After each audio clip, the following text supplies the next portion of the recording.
AIDS brings a response Fight from the against government. AIDS, the disease which claims life. Welcome to AIDS The Lost Voices with me, William Hampson, bringing you the deeply moving and heartfelt diary of Yorkshire's own Simon Daniels. Diagnosed with AIDS in 1993, Simon's personal reflections were a regular feature in Hull's Daily Mail newspaper, offering an unfiltered glimpse into his experiences of fear, hope and resilience. Digits ready? Let's go. Simon Daniels was a gay man from Hull in East Yorkshire who was diagnosed with HIV/AIDS on the 5th of October 1993 at the young age of 32. Over the course of his life, Simon played a significant role in HIV/AIDS activism, including serving as chairman of AIDS Action in Hull and as director of the national support group Body Positive East Riding. Under the pseudonym John, Simon began writing a weekly diary column in 1995 titled Positively Speaking for Hull's Daily Mail newspaper. In the previous episode, Simon reflected on the often overlooked role that gay men played as pioneers in developing services and campaigns around HIV/AIDS, which ultimately benefited people of all sexualities and backgrounds despite the widespread vilification that gay men and drug users faced. He recounted a poignant moment when his family's response to him accidentally cutting his finger in the kitchen starkly contrasted with the shift in attitudes from long-time friends after his HIV/AIDS diagnosis, revealing the subtle yet profound changes in social dynamics. As the virus began to sap his energy, everyday tasks like preparing meals became difficult, a testament to the exhausting toll the illness exacted on him. Simon also shared that he took a leading role in the play Jeffrey, which tells the story of a man choosing abstinence amid the fear of AIDS in New York City in the 1980s. And while acknowledging that his weekly diary might seem somber at times, Simon emphasised that it portrayed the unvarnished reality of living with a HIV/AIDS diagnosis. He further raised an enduring question, still relevant today, the challenge of when to disclose one's HIV/AIDS status to a potential new partner, navigating the persistent stigma and prejudice that follows such revelations, before signing off that he was taking up HIV medication again, available at the time after ceasing previous therapies. Now that you're up to speed, I shall let Simon, in the name of John, tell you the rest. 20th of August, 1996. I won the lottery last week. Like the woman in the advert on the television, I made myself a nice drink, except mine was tea. Coffee no longer agrees with me, and planned what I would do with my money. As £10 does not go very far at all, it did not take too long, but I wonder if I would really have had the energy or inclination to do any more, even if I had won anything bigger. I have had a really rough week of it again. I have been getting the most horrendous headaches that have left me feeling dizzy. Yes, more than usual. Nauseous, and my vision has been playing me up too. This is quite frightening, I must tell you. You're sitting talking to friends when suddenly you feel totally helpless. Let me try to explain this better. I was watching a recording of Emmerdale last Tuesday night. I'd recorded it as I went to a meeting at AIDS Action First. Anyhow, there I was watching the sultry Susie trying to encourage the monumental Betty Eggleton to take up her skirts and reveal her bosoms for that nasty guy Eric Pollard in his wine bar. Gosh, I've let it slip that I watch another soap opera. It's a good job I was not watching Brookside at the time, or else that would have been another story altogether, wouldn't it? Anyhow, getting back to the story, there I was watching the box and suddenly the picture blurred and then disappeared. I wondered what had happened to my television, then realised that the whole of my lounge was doing the same. I tried to read and couldn't. I tried to use my computer and couldn't. What on earth was going on? I was going to phone family and friends for their help and advice, but couldn't see the telephone. I then thought of trying to get help from neighbours to get me to the hospital, but how could I do this safely? I decided to wait until the following day, when I would be seeing my doctor. I explained to him symptoms and he shall be looking at the possible causes for this, but I must say it was very frightening. I am forgetting the most simple things and I'm recognising these changes in my normal bodily functions on a more regular basis. I have often thought about how the virus will start to affect my life and its eventual prognosis. I only hope it's not going to get my sensory functioning first. It probably isn't, but what might seem a small occurrence in your life can become a major nightmare for me. I shall be letting you know what the outcome is of the test that my consultant has arranged for me in coming weeks. I'm going away for some respite care soon, but will continue to write to you from my bed. I hope you all have a happy bank holiday weekend, and remember, whenever planning events in the sun, always ensure you pack your own protection too. Cheers, John. 27th of August 1996. Do you remember a couple of weeks ago when I mentioned the fact that I was forgetting normal simple things? It was the same week I talked about being involved in some interviews for the ENB 934 course at the university. Well, I had actually forgotten where I had been earlier the day I wrote the column. I was in fact at the Hull University all day, and not, as I had said, at Humberside University. Two totally different places, but I just got confused. Again! Another noticeable change in my daily living pattern has been evident over the past week, and while it concerned me greatly at first, I have reluctantly come to admit that this is a progression of the disease living inside my body.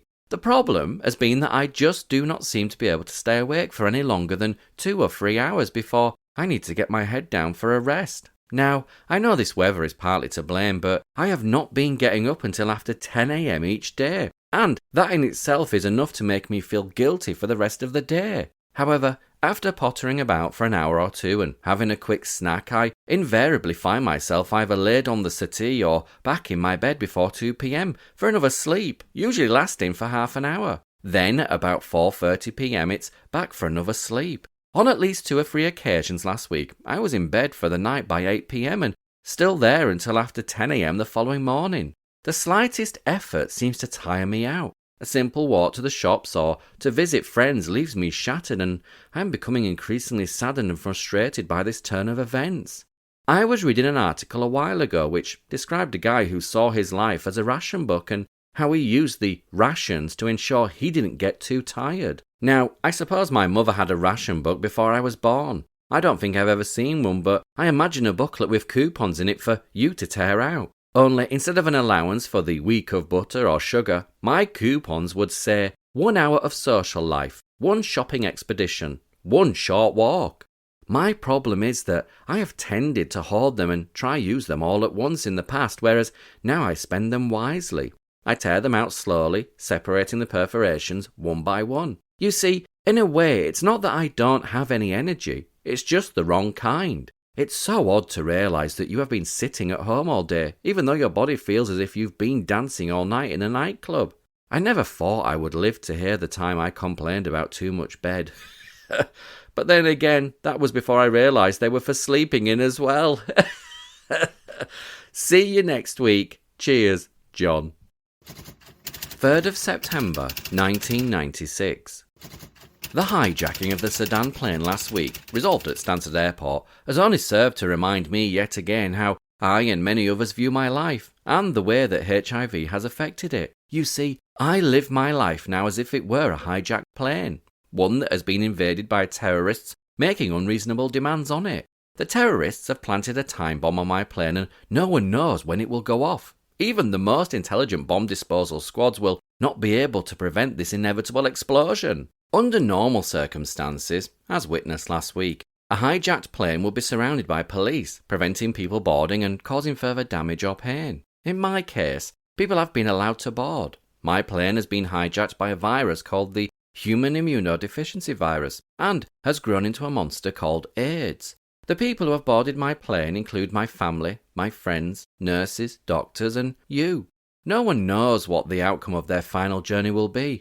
Will they, or indeed myself, survive? Just when will the bomb go off? These people have joined me for the journey of a lifetime. What a journey this will be. We don't know the destination. We don't know how many passengers will survive, and we don't know if a cure will be found to ensure everyone's safety.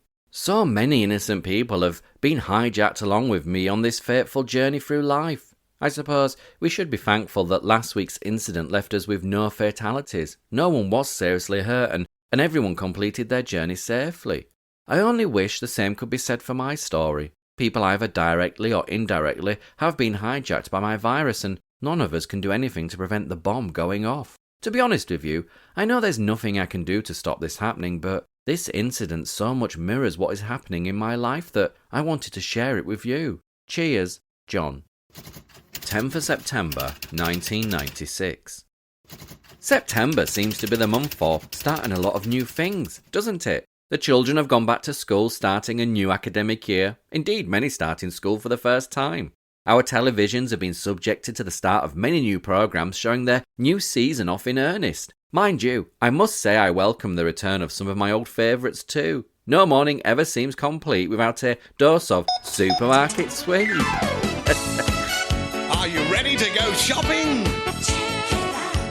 Local churches have started a new year with the introduction of new workers too, and the nights have started to draw in. A comment that brings a great smile to my face every time I hear the expression used. There seems to be an awful lot of people around me starting things now. Many of my friends and associates are starting college, for example, starting work again after the summer break, and even worse, I've heard of people starting to think about Christmas. The shops have already started to think about this too. Have you noticed the way it seems to get earlier year by year? I too have started quite a lot of new things lately. For example, I have started to take medication again, basically because I feel I had to in an attempt to avoid the virus working in the way it has. Until 3 weeks ago, I took hardly any tablets at all, perhaps the odd painkiller for a headache. However, now I am taking 8 different forms of medication and approximately 20 pills each day. Now, this is not so bad, except that most of the pills tend to have more negative side effects than the purpose they are being taken for. You know what it's like. You take one tablet to cure one ailment and end up having to take another 2 to counteract the side effects of the first one. I am so lucky that I have an honest and understanding doctor to talk these issues through with. The problem is I shall have to take some of these for the rest of my life. Whereas a normal course of antibiotics that could cure an infection in a healthy person would be taken for 7 to 14 days, I have to take them all the time because my immune system cannot differentiate the information that infections are supposed to go away. Anyhow, I think I am contending with difficulties extremely well with this new regime in my life, but I'm concerned that the psychological effects that taking so many pills could have an adverse reaction on my well-being. Now at least 4 times every day I am reminded that I am poorly and these pills cannot make me better, only more comfortable. The reason I've mentioned this is when so many things around us are starting to happen, as mentioned earlier, it is always assumed that we know when they are going to end. Autumn becomes winter, school term ends, etc. Only I do not know just when this new cycle of events in my life is going to end. Will it be when a cure is found? Will it be when the drugs have started to create too many problems for my weakened immune system to cope with? Or will it be when I can no longer take the remedies because my body has said, enough is enough, let me rest in peace? I suppose I should be happy that so many new things are happening to enable me to have an extended, complete and wholesome life. I just wish that I could, like many others, see the end and plan for the time when things stop. Unfortunately, the only end in this dilemma that I am aware of is a sad one, and I would rather not talk about that for the time being. I am enjoying my life and enjoying living, so I shall concentrate on that instead. Besides, there are too many good programmes on the television at the moment. Cheers, John. 17th of September, 1996. I have been trying to grow my hair now for some time. I used to be a dab hand with the razor and enjoyed shaving my head, usually on a number 1 crop, but sometimes with no guard at all and looked like a skinhead. I did this for several reasons. Firstly, it was cheaper than going to the hairdressers all the time, and secondly, because I felt it made me look more like a self-confessed victim. Anyhow, earlier on this year, I decided to stop this self-commiseration and just let it grow. Besides, I want to have hair extensions put on my head soon and get the Fabio look for myself. I know this is going to cost a fortune, but I have always wanted to have long flowing locks. If there are any willing hairdressers out there who fancy using me as a guinea pig, then let me know. I would be more than willing to let you use me as a trial for a student. Besides, I am used to trials and experiments and would welcome the opportunity to gain something pleasurable out of this type of trial, rather than the nasty side effects I am used to. Anyhow, that is not the reason I started to write this week's diary. I seem to be going off on tangents all the time now. I have just returned from the hairdressers. All I wanted was a trim to tidy up the split ends and take some off the top. You know what it's like, readers. Always vain and ready to look our best. The young lady who was cutting my hair asked if I was on a day off work, and I just said yes. I wish I could have been honest and told her the truth. I have not worked now for over 3 years and have no job. As the general conversation goes in these circumstances, she asked what I did. So, quick-thinking John replied, "Oh, I am a journalist and work freelance, but usually for the Hull Daily Mail." Silly really, because I don't. But I just find it hard to tell the truth about my situation. I so much wanted to say, I don't work, but write a weekly column for the Hull Daily Mail called Positively Speaking, about living with AIDS. But I would imagine I would be sat here now nursing one nasty wound to the head and probably one ear as the young lady's scissors had slipped. I always seem to be asking people to accept positive people, but somehow just don't seem to be ready to be honest with them about it too. A similar situation happened last weekend when I went to a blessing of two people's partnership. I relayed a similar facade, and it was only hours later, after several pints of bitter, that I did tell the person the truth. They, in turn, said they already knew because someone else in the room had already told them. I just wish I could have been honest about this, but society and my own expectations of it do not allow me to do this. But then again, don't we all do this sometime in our lives? Try and make the situation and circumstances seem rosier than they really are. Cheers, John. 24th of September, 1996. I would like to place bets on how many of you have already guessed what I am to write about this week in my diary.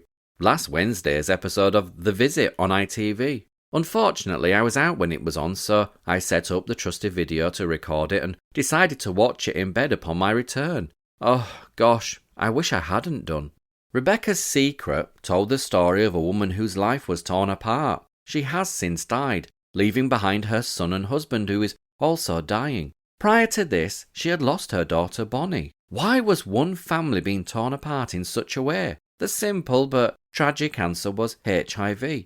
Rebecca died on January the 1st, 1995, with her son and sister at her bedside. She was infected with the virus in 1981, after a blood transfusion was given to her daughter, still in her womb. The programme looked at the feelings and fears of discrimination faced by the family. Keeping the secret was the biggest problem they faced. Keeping her daughters from school friends was the hardest, and the fact that she and her now-parted husband were infected too seemed irrelevant to them. I often worry how my family are coping and what must be going on in my friends' minds when they know what is happening to me. Imagine what it must have been like for this family, knowing that all but one would eventually die because of HIV. The most important part of the programme for me was the fact that nobody blamed anybody else. Sexuality was mentioned only once. Desmond Wilcox, the presenter, described the virus as being the most frightening of all terminal illnesses. Quote, "the purge of the 20th century," end quote. I believe the family were extremely courageous to make the television programme. It must have taken guts to go on mainstream television and tell their story. I wish I could do the same, but imagine the problems I would have in a small place like Kingston upon Hull. HIV and AIDS affects many people, not just as expressed in mainstream media propaganda, gay men and drug users. We all keep secrets, don't we? Things we would like to say but daren't for fear of recrimination from others. The family shown on this programme was no different to me. The problems and reactions they faced are the same. The fact that they were a normal, heterosexual middle-class family and I am a gay man has nothing whatsoever to do with it. We all feel the same, we all die the same, and we all love the same, don't we? I thought the most important line was spoken by David, the father, when he was asked about his own death. He said he was not afraid of his own death, but of the process of dying. That is paramount in my thoughts. One of the doctors being interviewed said that no one should feel ashamed or embarrassed about being HIV positive. A brave thing to say, I thought, when you are not in my shoes. We should all embrace and applaud the courage of both the programme makers and the family concerned. Rebecca's secret is also John's secret, and the secret kept by over 24,000 people who live as your neighbours somewhere in the United Kingdom. I hope Rebecca's story helps us all to release our prejudices and fears surrounding HIV and AIDS. Cheers, John. 1st of October, 1996. It's a strange old world, isn't it? I've been quite saddened this past week on hearing of the death of a person whom I never met but strangely enough had quite a lot in common with. We were the same age, we both wrote for newspapers, and we were both infected with the same virus. Oscar Moore began writing his Person with AIDS column in the Guardian weekend supplement in 1993 and died on September the 12th after developing full-blown AIDS. Ironically, he took 3 months off from this, not because he was too ill to write, but when he was well enough not to write about being ill. In his last column, printed last weekend, he talked of the fact that AIDS had given him platforms that he might never otherwise have attained, issues and causes he might never have sought or expected to fight. It was perhaps inevitable, but certainly fabulous irony that he concluded this column writing, "The threat of death has led me to a heightened sense of life. I have often wondered what effect my writing and diaries have on other people's lives. Indeed, just what my status itself does for others too. This has once again led me to re-evaluate my column, and I have come up with some thought-provoking ideas and changes that I will be telling you about next week. I want to change 1 or 2 things about the way that I write for you and talk to you, but more about that next week. 1 or 2 things have happened during the past week that I feel I should share with you. 2 people, Ian, my friend who has written to you in the past when I have been having time off, and Dawn, a nurse friend of mine, both have commented on how my style and mood of writing have changed over the past month or so. I have certainly felt a lot more at ease with things, and the bitterness and venom seem to have moved to other places. I hope that you feel that this is a reflection of my writing for you too. A second event concerned one of my favourite soaps. Yes, you've guessed it, EastEnders. You may recall a few weeks ago I talked about Sammy, my friend in Newport. It was he who brought this fact to my attention. If you remember, last Monday, Ted found out that his son Tony was gay and living with Simon. Well, their subsequent conversation included the line, "I could cope with you selling drugs and taking drugs, but being gay, this is something I cannot cope with." Now, is it me, or has the world gone mad? It is fine to have a son who can kill himself with drugs or, even worse, kill innocent teenagers by peddling drugs to them. That seems to be acceptable. But hey son, you cannot be gay and happy in a relationship because that would do my head in. I really do think that whilst this might be a common reaction, what do you really think the answer to this dilemma is? I know for sure what I would go for. Don't forget to read next week's column, which I believe will be the most revealing in the history of writing for you. Don't get too excited, but I do believe I have some really important news for you. Cheers, John. 8th of October, 1996. Dear readers, please allow me to introduce myself. My name is Simon, and I live in the city of Kingston upon Hull. For the past 64 weeks, I've been writing for you under the name of John, for reasons of which you are well aware. However, I have decided to come out from under the bushel and try to be more straightforward with myself and you, the readers. For a long while now, I have been concerned about having to write to you under a false name, and have decided that the time is now right for me to own the statements and comments made in the diary. The only way to do this is by putting my real name to the column. I know that it may make not much difference at all to you whether or not you read the column written by John or Simon or, come to that, Horatio. But to me, it means that I am at last being honest to myself. I hope that you understand the reasons behind this decision and will support me and my family. Perhaps there are those of you who have suspected my true identity in the past. Now your suspicions have been confirmed. Please trust in me and my convictions and do not use this information as ammunition against me or those close to me. The other major change that will be happening with the column is that it will no longer be written every week. I am aware of the fact that my news and life may be a little tedious and repetitive at times and therefore feel that for the time being I should write only once a fortnight. This will allow me time to rest and also look at issues with greater clarity and understanding. It has been difficult in the past to sit down every week and start to write for you. So many people have offered support and healthy criticism, and I value this enormously. Please continue to read my diaries and keep in regular contact with me via the mail. Your letters have been of great encouragement. I trust that you will understand why this brave step has been taken, and I thank you for sharing with me for the year or so while I have written under someone else's name.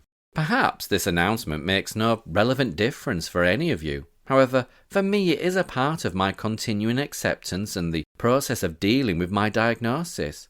I am busy at the moment planning several talks I have been asked to present for this year's World AIDS Day events. This year's theme is One World, One Hope. Welcome to Simon's world and sharing his hope for good health, progress and acceptance. With love and respect, Simon.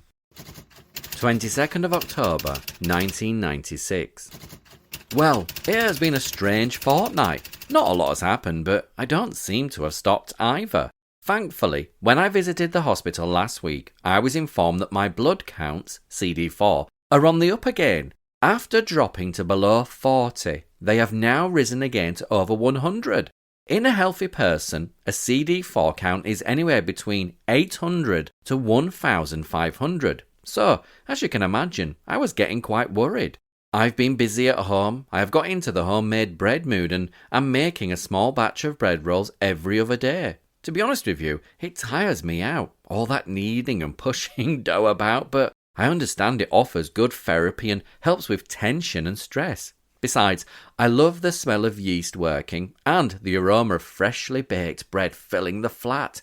I have also spent some time writing for several national publications and have been successful in having it printed. I am pleased that I seem to be getting more and more people to understand the problems of living with a HIV diagnosis here in Kingston upon Hull. I am always amazed that so many other people in this country do not have regular contact with positive people in the manner that the Hull Daily Mail allows through this diary. Thankfully, my coming out 2 weeks ago passed without much fuss. I was quite worried about the consequences of telling you my real name. I know people had already guessed, but others had not, and were surprised. However, I was saddened to hear about a guy whose name was also John. He felt people had been wrongly assuming he was the author of this diary and was suffering prejudice because of this. Perhaps the real John now has some idea of what it is like for me every day, worrying in case people find out the truth.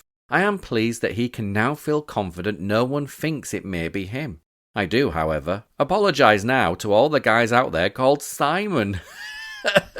Perhaps I should call myself Mr. X or Vic Tim. Vic Tim. And then no one will feel offended or slandered. I'm going to start writing my Christmas cards next week. Another thing I wasn't sure I would be doing earlier on this year. I look forward to writing to you again in 2 weeks' time. Sincerely, Simon. 5th of November, 1996. Just where do the days go? We've just celebrated Halloween, today is Guy Fawkes night, and soon it will be Christmas. Just watching the days pass by so quickly is disturbing when you are trying to live each to its full, and not planning too far ahead for fear of disappointment. I have been reminded lately of some HIV-positive friends in other parts of the country who have not been allowed to get determined treatment because their own health authorities have felt the prescribed course of action is too expensive. What a daunting thought it must be to know that there is something out there that could help, but it cannot be offered because it is too expensive. Needless to say, these individuals feel isolated and deceived. Little wonder the rate of suicides within the HIV/AIDS related industry seems to be increasing. I have been recently involved in research into this subject and have discovered some disturbing results. Already feeling marginalised and repressed in a society that has little understanding of our needs and fears, to be faced with economic arguments seems to double the burden, and the only way out of this is to take your own life. It is not so much the fact of suicide that is the problem, but the truism that people just cannot take any more and feel unable to help themselves or others around them. I remember when I heard a friend had taken his life. I felt so incompetent and defeated. What had I done? Had I not done enough? Why couldn't I say goodbye? Was I not a true friend? All of these and so much more went through my mind. It makes you think of your own strengths and weaknesses at the same time too.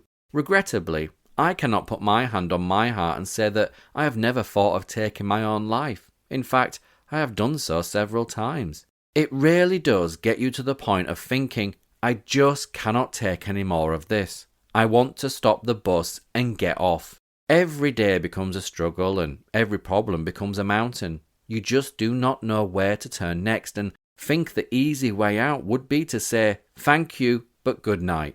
I have tried to do it in the past, but have been unsuccessful. Why? I sometimes ask myself, and probably the answer is my time is not right. I have more to give, do, and learn. Or maybe it's just the fact that I cannot do anything right. right at all and seem to fail in everything. That, I am afraid, is Simon at his lowest. Nonetheless, this is still my life and I do what I want to and live for myself and not for others.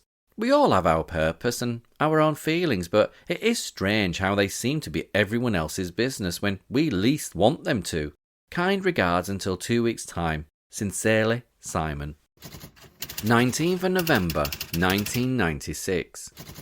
I'm sorry if my last column seemed a little depressing and worried some of you. It was not meant to sound half as dramatic as it did. I just wanted to share with you some of my feelings on HIV and suicide. So please accept my apologies if this story seemed more dramatic than it should have done.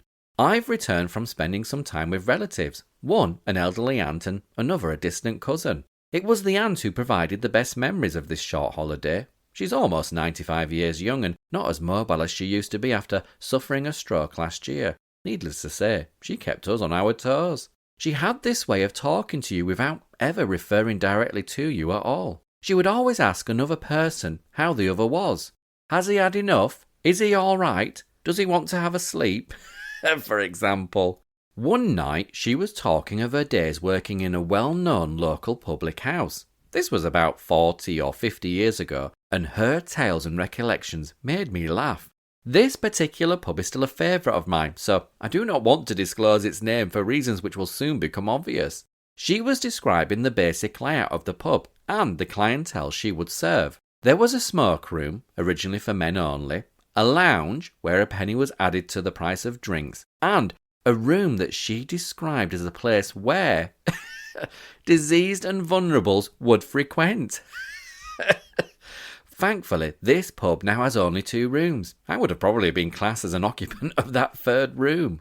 Language and the age difference between my aunt and I made me realise how difficult it is for us to even begin to understand our vast differences. I should add that my cousin and I had lengthy conversations about whether or not to tell her more about my HIV status. I felt we should be truthful, but she felt it would destroy her if we did. So I left her not knowing the reality. I was a little saddened by this, but was then reminded of how many people here in Hull I play the same game with. They still believe I have leukemia, and for many reasons I do not want them to know any different. My cousin wanted to protect her mum. From what? I am not quite sure, but then each to their own.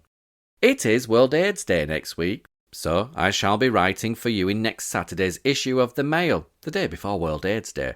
Unfortunately, I cannot do as much as I have in the past for these events because of my health. However, I am going to be keeping myself reasonably busy. Sincerely, Simon.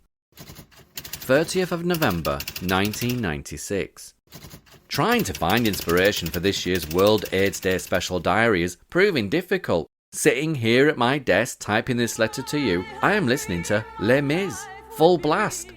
Sorry, neighbours. So different from this hell I'm living, so different now from what it seemed. Now life has killed the dream I dreamed.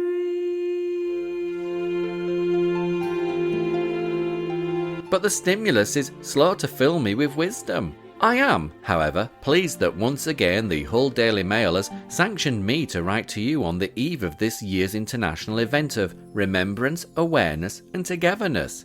I send the editor, and more especially Joe Davison, of Body and Soul, my sincere thanks for this continued support. The theme for this year's event, One World, One Hope, is proving, as usual, difficult for me to understand and comprehend. The one world we talk about is depressing and daunting. Did you know that every 10 seconds of each day someone is infected with the HIV virus? It seems hard to believe that almost 40 million people could be infected globally within the next few years. Trying to get a picture of this in my mind, I looked back to the front page picture in the Hull Mail last week of the £2 million waiting for someone to claim from the lottery organisers. 2 million certainly looked a lot. Well, more than I imagined. Picture that again, then times the mass of money by 20, and you have the infected people living with HIV in the world. Scary or what? This is one world that discriminates on the types of treatment and medicines available. Here in England, we are so lucky. Our treatment and medications are free on the NHS.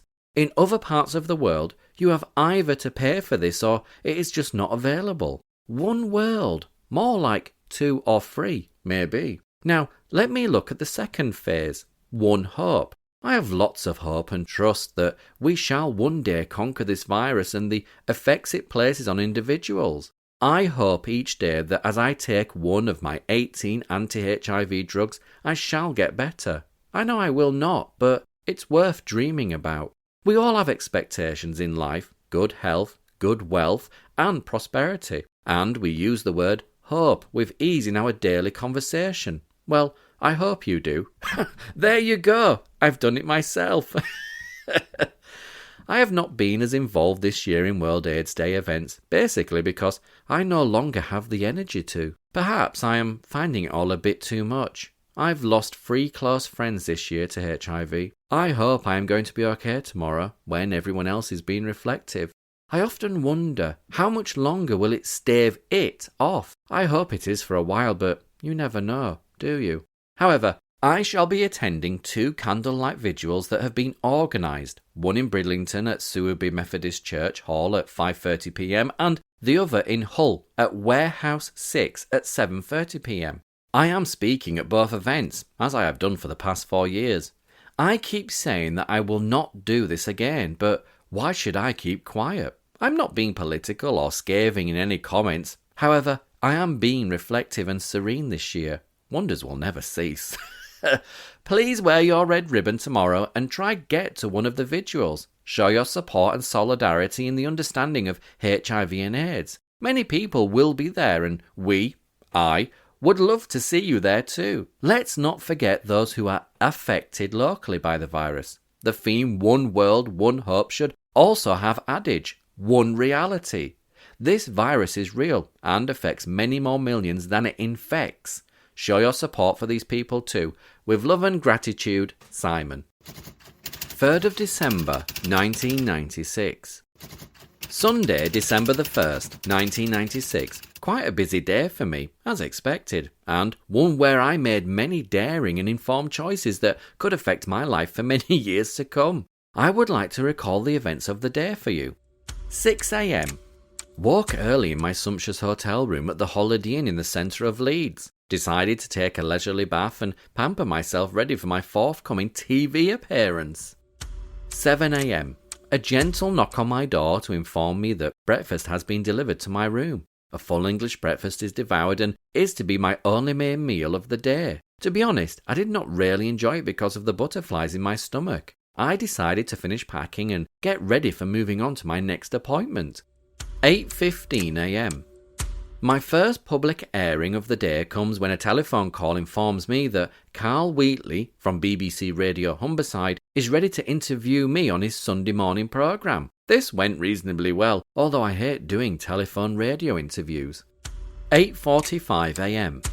The fire alarm in the hotel has gone off and all guests are expected to vacate their rooms and go to the specified meeting point. It was funny seeing many guests strolling down the street in their bathrobes and still half asleep.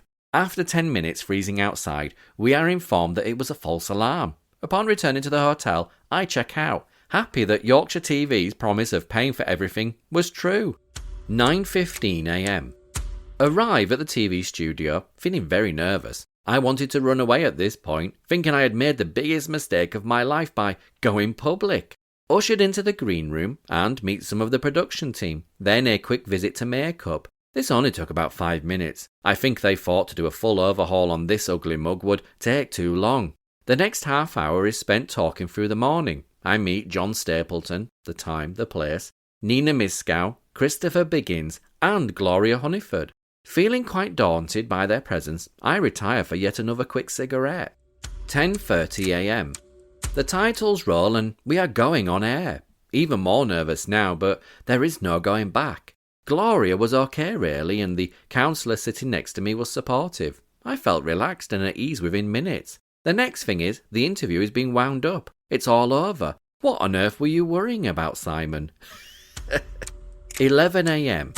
Watched the second half of the show from the gallery. I had no idea making a programme was so complicated. The rest of the morning is spent talking to people about my status and receiving calls from well-wishers. A light buffet lunch and a glass of wine finishes this part of my day before returning home in my booked car. Slept most of the journey back, ready for the next events. 4 p.m. My lift arrives to take me to my next event, the vigil at Sowerby. This went well and was well supported. My mum came along to this event and it was her first ever vigil. I think she enjoyed it, although I'm pretty sure I saw a tear in the corner of her eye. Mind you, there was one in the corner of my eye too. 7 p.m. Back in Hull again, and this time we are getting ready for the last vigil of the day. It was so good to see so much support being shown. I would estimate that almost 200 people turned up. Lots of love and support evident. My niece and nephew came to this event for the first time too. I am so lucky having such a good family around me. The day is almost over and I am shattered. I am pleased that I did not have to drive anywhere, and that relieved a lot of pressure. My thanks go to everyone who helped and supported me through the day. Thanks also to those who watched my TV appearance and have pledged their support to my family and me. Sincerely, Simon. 17th of December, 1996. Bah, humbug. I'm sure that I have a few of Ebenezer Scrooge's spare chromosomes floating about in my body. No matter how hard I try, I am just not getting into the Christmas spirit at all this year. I have hardly sent out any cards, bought the minimum amount of presents, and just do not want to join in at all. Is it my age? I keep asking myself. Perhaps the cost is another component, or maybe I'm just being unpretentious, despicable Simon yet again. I feel as if somewhere along the line I have missed the whole point of Christmas this year and shall try my best to enjoy it, if not for myself, but for those around me. If I'm honest, a can of lager and fish and chips in front of the television would suit me for Christmas lunch, but as my sister is busy preparing a festive feast, I shall try my best to enjoy it for her sake. It just seems as if no one can do anything right for me at the moment, and I have just spent some time away where nobody seemed able to do anything right for anyone at all. It was one of those Dutch dash experiences you all must have heard of. Well, the hotel was cold, the food was poor, the complaints never seemed to stop or amaze me. If someone or something had actually been right at some point of the holiday, then I would have been so amazed I would have had a coronary on the spot. Now maybe this is where fatigued Simon is his best. I just stood and looked back at the situation and thought to myself that things could have been far worse. I decided to enjoy the experience for the good parts of it and disregard the bad and undesirable bits of my break. Besides, my family, whom I was away with, were far more important to me than the soggy lettuce leaf on my seafood cocktail. No one or nothing was going to stop me enjoying myself, is what I kept saying to myself, and I think it worked okay for me. Just try and think of this when things are getting too much for you over the next few weeks, preparing for yet another festive onslaught of overeating and spending. Christmas is a celebration, and therefore we should be thankful for the good times we share with each other. The joy of each other's company, and the fact that we are still here to do this is more important than whether or not the stuffing you made is the right one, or that the colour of the socks you bought for your brother are the right ones. I've learned a lot of things over the past few years, and the most important is that nothing is far greater than the joy and zest for life and enjoying ourselves with those whom we love. I know of many families who will not be able to do this year because HIV/AIDS has taken a loved one away with them. What is more important now, the right wine for the fish starter or the company we are to drink it with? Have a wonderful Christmas, everyone. I am going to try my best for me, if nobody else. I shall be smiling and celebrating my life and those who have died on Christmas Day. Try to spare a bit of time for these people too over the festive season. With every rich blessing to you all, sincerely, Simon. New Year's Eve, 1996.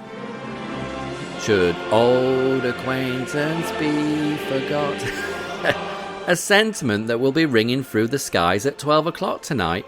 I've never really been one to throw myself into the events of New Year's Eve celebrations, but I suppose I shall be doing something similar later on tonight. What it is I shall be celebrating will become only clear to me tomorrow morning when I shall be nursing the inevitable hangover. I have many things that I should be grateful for when looking back over the past year. I have survived, which is one good thing in its own right. Regardless of what has happened, either on a medical front or a more personal level, I have always managed to pull through and rise to the challenges. I only hope the coming year will be as good as the one we shall be saying goodbye to. I suppose, looking back over 1996, there are many things I would like to talk about, but there are two important areas that I feel I should focus on. One has been the unbearable loss I have felt upon hearing of 3 colleagues dying due to HIV/AIDS related illnesses. No one can imagine the connotations that flash through my mind every time I hear news like this. Egotistical as it may seem, I always wonder how much longer I have before the inescapable will happen to me. My heart and feelings are always with those going through such pain at losing someone to the virus.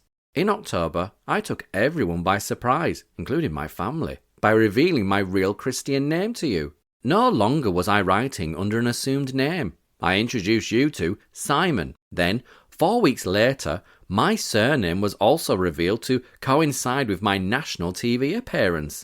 I still worry at times that I may begin to suffer like Mark Fowler did when his status was disclosed in EastEnders. I must say that this fear has never materialised, and the support that I have received has been phenomenal. I received some wonderful letters and gifts and made contact with people I had lost touch with. One of the most important comments I received came from a cousin I have not seen for some time. A Christmas card arrived with the addendum on the bottom that read, "P.S. Caught the show, famous at last, eh? When people asked if you were related, we were proud to say yes." I was touched and moved by this overwhelming support from people who could quite easily turn their backs on me. I suppose, when looking to the future, there are many things I would ask for, but most importantly, it would be for continued good health and support. The help given to me and my family is one of the things that makes living with the virus so much easier. I'm one heck of a lucky guy, really. Lots of people are always ready to offer support and good wishes. Many people now come up and speak to me and wish me well because I no longer have to lie about my own existence. I can celebrate many things tonight, most importantly, the fact that I am HIV positive and can still live a good quality life with little pain. May I wish all readers a peaceful, prosperous and healthy 1997. Regards, Simon. 14th of January 1997. Well, here we are, with 2 weeks already gone of a new year, one I thought I would never live to see. Like many of you, I suppose I am going through the inevitable post-Christmas blues. No matter how hard I try to force myself each year, this awful depression always seems to hit me and I just cannot shrug it off. Still, at least we only have 49 shopping weeks left until next Christmas. We are lucky really that each new year gives us so much time to prepare and save for the next one. I was watching the news last week when we were told to think about ordering or buying champagne to celebrate the millennium. Don't the distillers think of some pathetic advertising campaigns? Mind you, I must admit it did get me thinking about whether or not to go out and buy some, just in case. I don't want to be left out. I wonder how many of you thought the same thing. So many times I am faced with similar dilemmas. The unfortunate thing is I am beginning to believe my own fears now, and that is pretty scary. Every part of my life seems to come under the same scrutiny. I always find myself thinking, am I going to see this event through and get through it without any major mishap? And then there are times when I forget that I am ill and I do what my head tells me to do. A prime example of this was last week when I went to see 2 friends of mine who run a local pub/restaurant. It has just undergone a major refit and has been given a new name. The Friar Tuck Eating House is run by Richard and Liam, 2 close friends of mine, and I thought I would pop in to see them. Now, by all accounts, their new image was supposed to present diners with a mammoth-sized meal. Forgive me if I am sounding naive, but I as a young guy thought that this was an advertising gimmick. So I ordered an all-day breakfast, a meal I might add I never normally eat. Anyhow, this massive plate was presented in front of me and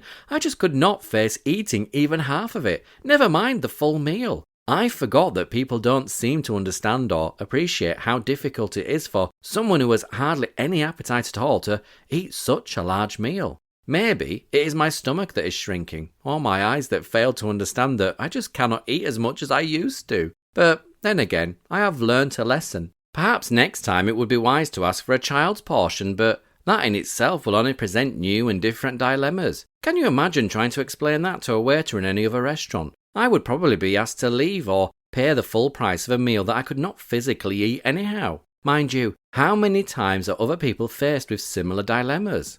I recall going through similar scenarios with my late grandmother and feeling sad that she paid an arm and a leg for meals she just could not possibly eat. Incidentally, it is 2 years ago today that my grandmother, Nanny, died. She always said she knew exactly what was the matter with me. I hope she approves of my writing to you all today. I'm pretty sure she does, and is proud that her grandson is trying to inform people just what it is like living with a virus that not many people can understand. Being 92 years young did not pull wool over your eyes, did it, Nanny? Even you knew the truth when we tried so hard to keep it from you. Cheers, Simon. 28th of January, 1997. Isn't it strange the way we see other people's lives and situations? I was talking to a friend of mine the other day when he started to say how futile and irrelevant his problems were in contrast to mine. It seemed as if he was saying that he wasn't worthy of feeling low and confused when I had so many problems to contend with. I started to point out that each one of us deals with situations and crises in different ways and that he should not undermine the importance of his own needs. I often try and put myself in other people's shoes and ask myself how I would be feeling if roles were reversed. Would I feel the need to reassure other people and to constantly praise and encourage them, tell them that everything will be all right and that they should not worry too much? I suppose it is one of our natural instincts to protect other people. World leaders, missionaries and peacemakers all fall into a similar group, don't they? I received a letter from a reader just before Christmas, and when I finally got around to replying last week, I mentioned that I was not as brave as she'd made me out to be. The woman concerned had said that I was strong, and that I was a son to be proud of. I beg to differ with regard to being strong. You as readers only really see my composed side, the one that sits down in front of his computer each fortnight and thinks carefully about what he's going to write about. Yet there are times when I am alone and think too much about the future. Those are the times when I am weak and vulnerable. You never see that side of me, do you? I did, however, say that I hoped that I was a son to be proud of. I certainly have a mum in a million, one who cares for her children, one who tries to be there for me when I need her and to quietly let me get on with things at my own pace and in my own time. Of course, there are times when we do not see eye to eye, but then, who has never had a disagreement with their elders? I suppose in many ways, I am a son to be proud of, but more importantly, I think I should say that I have a mum whom I am proud of, even though I inevitably take her for granted too often. There are many times when we should all look at what each one of us means to each other. We don't do it often enough. Perhaps I should try a little harder in future. Sincerely, Simon. 11th of February, 1997. I've had a strange fortnight since I last wrote for you, basically because I have been in hospice undergoing some respite, symptomatic control care. As usual, the staff were brilliant and have learnt how to cope with my erratic and, at times, unbelievable mood swings. Still, I imagine they are used to coping with all sorts and they have proved their stamina and determination once again to moaning old Simon. Thanks must go to all of the Red Team, especially my named nurse Sue and the wonderful Dr. Ruth. I don't know why, but I always leave the place feeling so relaxed and ready to face new challenges. I suppose enforced rest does reinforce my belief in myself and makes me realise just how fortunate I am. There were many people a lot worse off than me, and I am thankful that I am as active and healthy. I have also recently attended a workshop entitled HIV and Palliative Care Issues. This day also looked at euthanasia and HIV, a subject I had not given much thought to in the past, but it was certainly interesting to listen to everyone else's view on the subject. It was strange listening to ideas around HIV and death and how we should try to encourage people to maintain dignity and pride. Many people expressed many different views. It was bizarre really to realise that the subject matter was actually me and my current status. It has, however, made me think about redefining my wishes and plans for my death. I revised my living will while in the hospice, and I am pleased with the finished document. I have also seriously started to plan my funeral, will, and other personal matters. None of us can ever be certain of the date and time we shall leave this earth, but At least I know that my affairs will be sorted out to my own specifications and not those who think they know better. In a way, I suppose it's like taking out an extra insurance policy to make sure that arrangements are done the way you want to be instead of gambling that others may just think what I would have wanted. Unfortunately, much of the last week has been spent in bed. I had the most excruciating pain all over my body and have felt so fatigued and helpless. A little like having the flu symptoms, but no flu. I seem to be losing interest in so many things. It's as if my get up and go has got up and gone. I hope that this will go away. However, the stronger painkillers prescribed by my doctor do not seem to be working, nor does the acupuncture. Maybe it's just another phase of the virus's development. Or maybe it's just the same feeling everyone else has at this time of year. Who knows? Sincerely, Simon. 25th of February, 1997. I'm starting to feel old, which is not surprising really. I shall be celebrating my 36th birthday this year. Actually, it is the circumstances that have happened over the past week that have made me feel my age. Firstly, my nephew passed his driving test. First time of sitting it too. And secondly, I became a great uncle. It is really strange to think that I could ever be called a great anything, but I am now, and I suppose that I shall have to just get used to it. Michelle and Gary have made me great, and I should welcome Ben into the world and try to give him someone to remember and be proud of in years to come. I never thought that I would ever see such a milestone in my lifetime, and I really wish all three of them well in their future. I've just returned from a convalescent stay with some friends in South Yorkshire. We had such a great, relaxing time together, and I am thankful for their support and understanding. It is always good to get away from things and just relax and enjoy yourself, isn't it? One of the most surprising events of the past fortnight was waiting on my doorstep upon my return home. I was unfortunately away for Valentine's Day this year, but as I sorted through my mail, I was delighted to find a Valentine card from an admirer. My first for many years. The sender signed her name and obviously knows of my fetish for teddy bears, as on the front of the card was a teddy looking slightly battered and worn, wearing a t-shirt which said, "Be my Valentine." I found out that the sender was Emma, who is 11 years old and the daughter of a great friend of mine. I feel so privileged to have such a discerning and pretty admirer. Enclosed in the card was a wonderful poem, an anonymous piece of work someone had given her mother to pass on to me. I would like to close this week with a copy of it for you in the hopes that you too may gain inspiration and wisdom from it in the way that I have. Cheers, Simon. Always have a dream. Forget about the days when it's been cloudy, but don't forget your hours in the sun. Forget about the times you've been defeated, but don't forget the victories you've won. Forget about mistakes that you can't change now, but don't forget the lessons that you've learned. Forget about misfortunes you've encountered, but don't forget the times your luck has turned. Forget about the days when you've been lonely, but don't forget the friendly smiles you've seen. Forget about the plans that didn't work out right, but don't forget to always have a dream.